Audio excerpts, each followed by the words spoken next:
Okay, so this is Jan, who's just finished a brow refresher day with Kate at the Permanent Makeup Training Academy. Jan trained quite a few years ago with another company, and then I think she had a couple of days retraining with us after not feeling greatly confident after original training a couple of years ago, and now she's come back again for another refresher day a couple of years later. So Jan, how has the sort of techniques changed over the years with the training? Well, today was fantastic, and I think I've got even more confidence in coming to the right place. It's a no-brainer if anyone wants to train. This is the training for you guys with Katie, because you can clearly see that since she trained me about 2 years ago, or 2.5 years ago now, how Katie has changed her technique. So it shows you that she's going on courses and refreshing and learning more about pigments, learning about machines, even gone into so much as she's gone to actual tattoo guys, and she's got to tweak things, and she's been training them as well. Yeah, she's been training real even professional celebrity sort of tattoo artists have come to Kate to add permanent makeup to their own sort of skill base. Which is, I mean, the two are complete opposite ends of the spectrum. So she's obviously learned a great deal from that, and they've learned a great deal from her, knowing, because there's a sort of pain threshold element with having tattoos. It's really macho, you know, where hey, I didn't need any topical anesthetic, and this is a completely cosmetic side as well. So, I've got loads more confidence in Kate. Kate's also going off soon as well to do some more training in another foreign country, so I shall be keen to rebook, save up and rebook and come back for some more training, because I think you've got to have ongoing training. One of the things I'd like to mention that I did in the past is I always do everything back to front. I guess even though I do my homework and try and research the best trainer and the best company to go to, I haven't always been true. I went with another company before. They haven't offered me anything like as a backup support as Kate does. I feel like I can always pick up the phone, say I've got a problem, she helps me. But I trained in medical first, because my passion was thinking I want to go down the route of helping people with scars, cancer, etc. And what I didn't realise is that is not going to bring in any bacon, basically. It's not going to keep the wolf from the door. It's not going to pay my mortgage, pay my bills. And really that you actually need to do this semi-permanent makeup first. You need to do the cosmetic, the eyebrows. Yeah, the brows and lips and things. Because they're the spin-off that will pay your bills and will give you, if you've got compassion to go on and help some other people on the medical route, will give you the backup to do that free.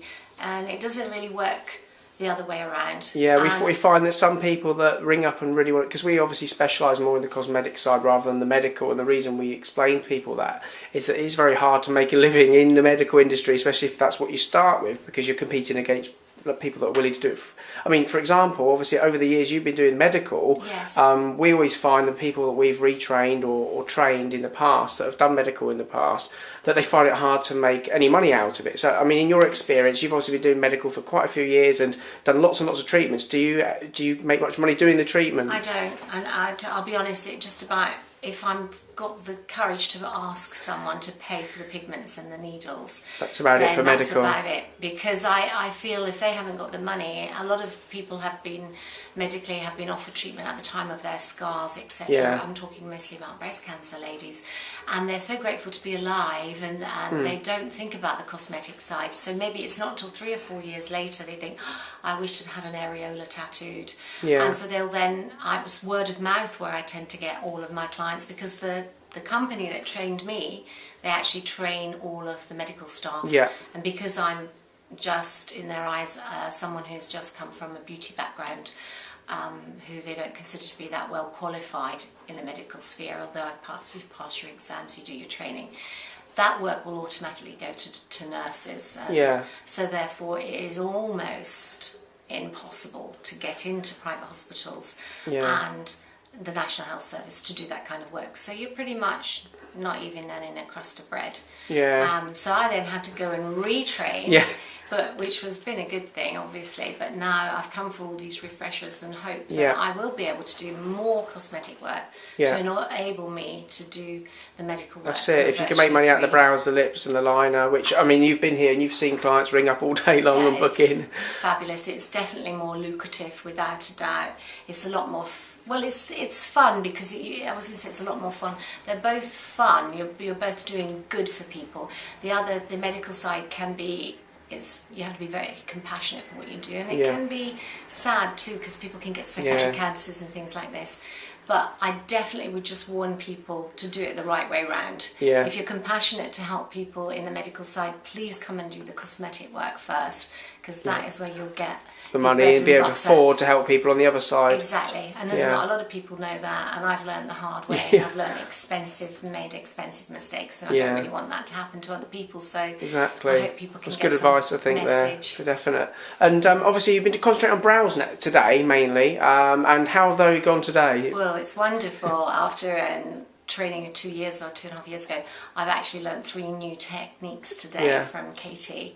I've learnt a new machine that she's using, which simplifies things so much, and I think that's Katie's strong point, is that she gets straight to it and shows you the A, B and C, not from A to Z. You don't need half the other stuff that people focus on. She just gets straight down, hands-on, practical, straight away, and does wonders for your confidence. Excellent. Really excellent. I'm looking forward to getting out there. So, any sort of final bits of advice for people thinking of getting into the industry then? Like, obviously you started off and, made a few obviously errors like a lot of people do, maybe didn't find the right training company for them at the beginning and so on. Would any sort of recommendations or things you would advice you'd give them when they're sort of thinking about where do I start? Yeah, well, I think basically I would definitely start with Katie, because she's got so much experience, and she's had a whole bunch of people come from different backgrounds and retrain, so she's probably got the insight into all the medical sides as well, so she can definitely give you the right advice. Her husband's fantastic too, because he's great at marketing. They run their marketing courses, which you're booked on now. I'm just about to going to be booked onto that, and hopefully they'll lead me in the right direction to market myself as a relaunch, really, because I've had a couple of years off due to things happening at home and things, so I'm hoping now that I have a refresher course in the brows coming, and then I'll do my marketing course with you guys, and then have advice about websites. So the whole package is coming together really nicely, and actually it's like a one-stop shop here. It's like a supermarket where you can go and you can get the makeup training, and you can get all the tools for the job and go back out there. Actually, on that note, obviously, because you trained with a huge company originally, obviously we won't mention any names, but how did you find the backup and support was on that company as when you came to finish your training and maybe you want to get back into it? Well, I haven't found they've been there in the same way as you guys, not as receptive if you pick up the phone, and if you have a slight question that veers off of something they've trained you, they say, oh, well, we didn't train you in that, so you didn't pay to train in that, so really we're not going to answer any questions on that. I thought that was an enormous smack in the face, whereas, here, you didn't train me medically, but I've had questions that have overlapped with things with pigments and questions that can apply to the two, and I've had honest answers from Kate, and that was a little bit, I felt the other companies in the past are just there to bleed you dry of your money, really, and there's no room for any other questions. So I this ticks all the boxes for me, and having been all the way around the houses, I finally got here. I'm really sad I didn't find you guys in the beginning.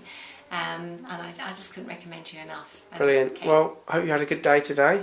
We'll get you back into it, and we'll look forward to helping you get the clients through the door with the marketing course. And seeing you many more times in the future. I hope so. Thanks so much for your time. Thanks for that, Jan. Thank you.